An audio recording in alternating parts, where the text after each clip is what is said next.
Back on the 7th of March, this story about the decrees became public. At that time, it was said that there were 13 decrees. And that number has remained out there. If you recall, the diocese didn't say a word because I wanted to see the official documents. This was reported of coming from Rome to a person in Boston who gave the story that there were 3 decrees that he had seen and there were 10 more. On the 14th of March, I got the official letter from the Holy See. There were only 12. I named the 12 a few moments ago. There are not 13. In that same letter, there were 14 others that were not accepted. One of the parishes, before it closed, it had known it had roof problems, and with my giving the okay, because they were still having Mass there, the diocese spent close to $250,000 to fix the roof. It was a safety issue, so we're certainly not going to put people in harm's way.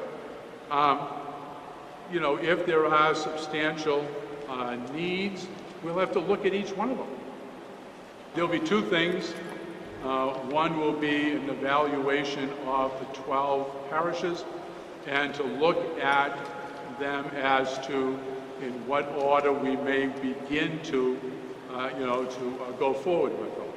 The other thing will be to get a full report from the meeting that happened yesterday where certain priest names were identified for my consideration.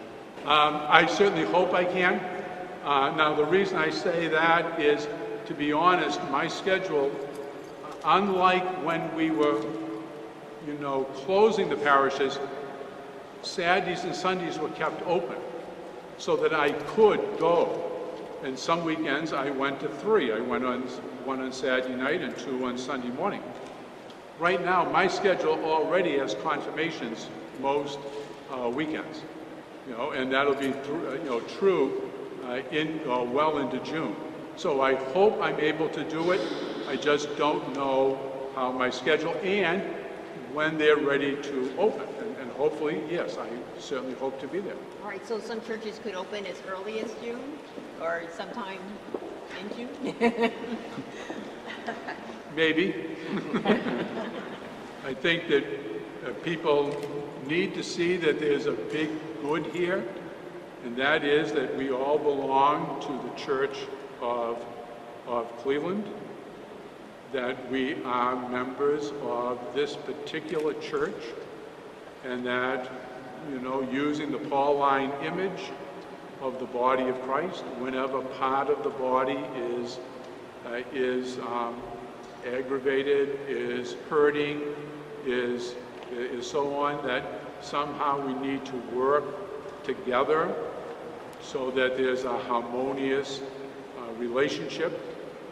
And it's an openness, an awareness, first of all, that no one community stands alone. We only make sense when we're a community of parishes, and that brings the strength that we need to carry out what I said at the very end about worship, about sharing the good news of Christ, responding to those who are in need, who are poor and marginalized, and most of all, to become holy. You don't do that when there are factions and all that. We need to grow as a Catholic community, a true Catholic community.